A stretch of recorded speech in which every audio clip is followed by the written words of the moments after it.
Hello Leo, Sun, Moon, Rising, and Venus signs. Kamusta kayo? Sana po ay nasa mabuti kayong kalagayan. Welcome back po sa Star Tarot. At kung bago kayo rito, welcome din po kayo. Please subscribe, like, share my videos, and leave me a comment kung nakaresonate po kayo. Thank you. So, tignan natin ang mga mensahe ni Universe for you for today. Paunang mensahe ninyo, the Garden and the Gate. So, parang merong tinitignan-tignan kayo or meron tinatanaw-tanaw kayo na parang kino-consider ninyo na what if, 'di ba? Ito ang gawin ko, no? Kung ano man ang opportunity na yan. Kasi po pwedeng merong lumalapit sa'yo, nag-o-offer sa'yo ng, let's say, for example, trabaho, kunyari, sa ibang bansa, or trabaho, may offer na bagong trabaho sa ibang kumpanya, yung mga ganun ba? No? So, parang pwedeng merong career change dito na ino-offer sa'yo, something like that. Pero, tinitignan-tignan nyo pa to, inoobserbahan ninyo, hindi pa kayo nagde-decision dito if you're going for it or not. Kasi gusto nyo rin na maging sigurista, no? Siguro, pinag-aaralan mo din ito pa, tinitignan mo pa, what are the benefits, diba? Kung maglilipat ka, if you're going to leave your career or your job sa ngayon at maglilipat ka dito sa offer na to. So, yun, pinag-aaralan mo pa yun. No? You want to make sure na yung gagawin mo is ito yung makakabuti sa'yo. You wanna make sure na hindi mo to pagsisisihan, kaya maaring ito ay iniisip mo pa, pinagpaplanuhan, maaring pinag-aaralan, no? So, we also have the third chakra, Archangel Chamuel.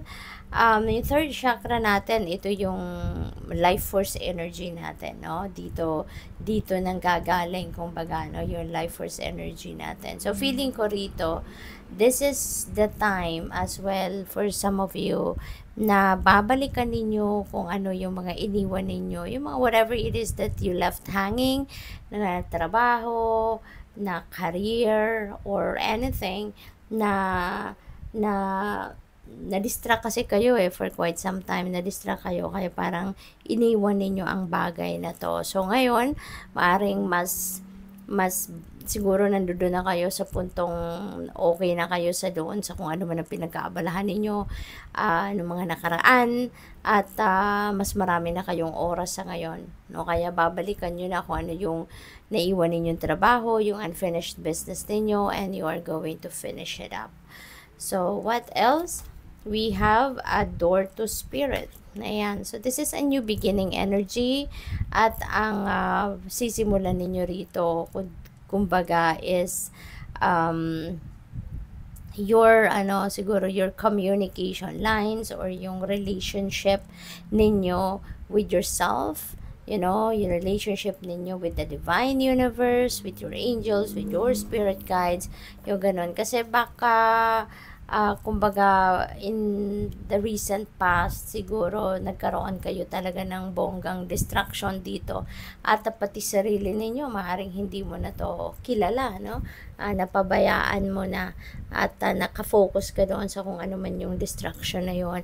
And even, sa Panginoon, maaaring hindi na kayo nakakapagdasal, hindi na kayo nakakapag-communicate.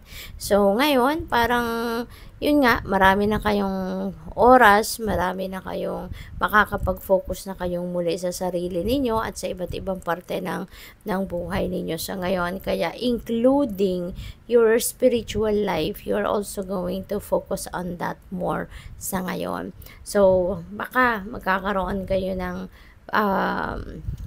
panahon dito para kayo ay makipag-communicate muli sa universe, get in touch kayo, at kayo siguro ay magre-rebuild ng inyong strong or stronger relationship with the divine, no? With God.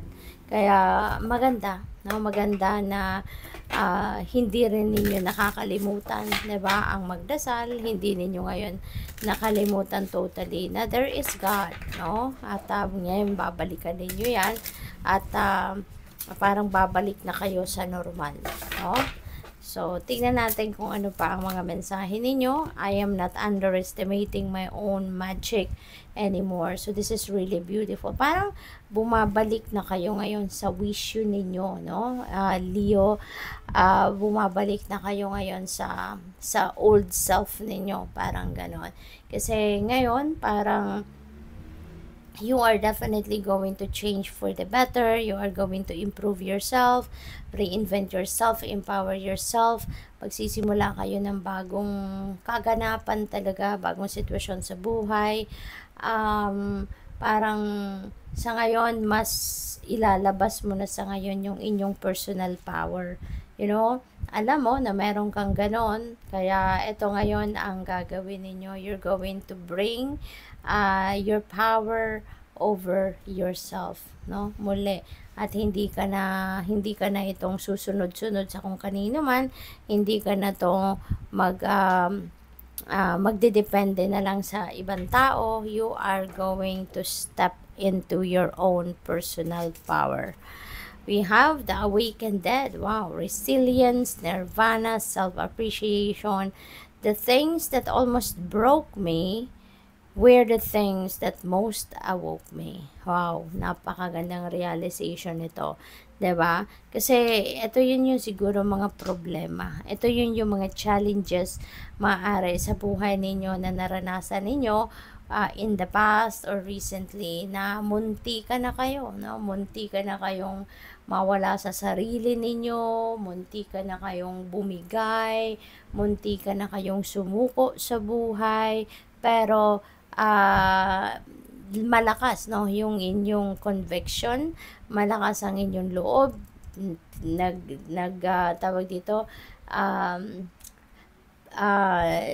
as in ginising mo yung courage mo, yung bravery mo, yung inner strength mo, kaya nalagpasan mo yung super down, no, na punto ng buhay ninyo. So, ano man kalaki, no, yung problemang pinagdaanan ninyo, you manage to surpass, you manage to survive that. Kaya ngayon, ito yung parang gumising, no, sa pagkatao ninyo, na teka lang, bakit ako susuko? Bakit ako mag-give in sa problema? I am more powerful than my problems. I am more powerful than fear. I am more powerful than the challenges, no, na encounter ninyo. So, very beautiful realization, kaya patuloy kayong lumalaban, no, sa buhay, at maaaring napagtagumpayan mo yan, no. Kaya ngayon, siguro, mas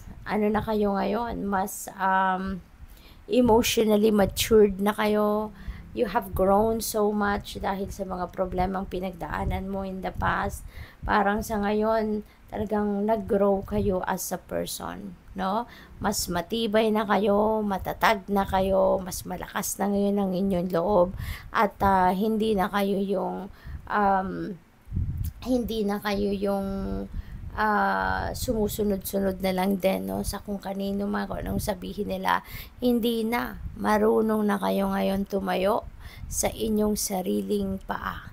Napagtagumpayan nyo na, no, ang siguro sukdulang hirap, no, sa buhay in the past. Kaya ngayon, wala nang kahit ano pa man ang makakatibag sa'yo.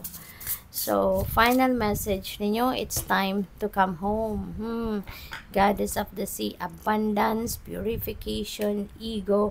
So, siguro din sa ngayon, it's about time na para umuwi ka na, no? Pwedeng literal ito na uuwi kayo, literal na magta-travel kayo, because maybe you're coming from a far place, baka galing kayong abroad, baka galing kayong malayong lugar, malayo sa pamilya mo, malayo sa tinatawag mong home, so pwedeng ganun. Baka doon ninyo naranasan, no, yung sobrang hirap sa buhay.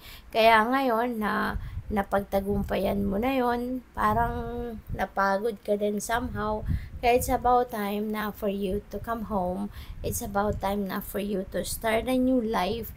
It's about time na no, na para mag-take advantage ka naman ng pagkakataon na makapagpahinga ka, makapag-renew ka ng inyong sarili, so that you can replenish your lost energy, so that you can also release, no, all the negativity na maaaring nandiyan pa, no, sa isip at sa puso ninyo. So it's about time now for you to renew yourself. Okay?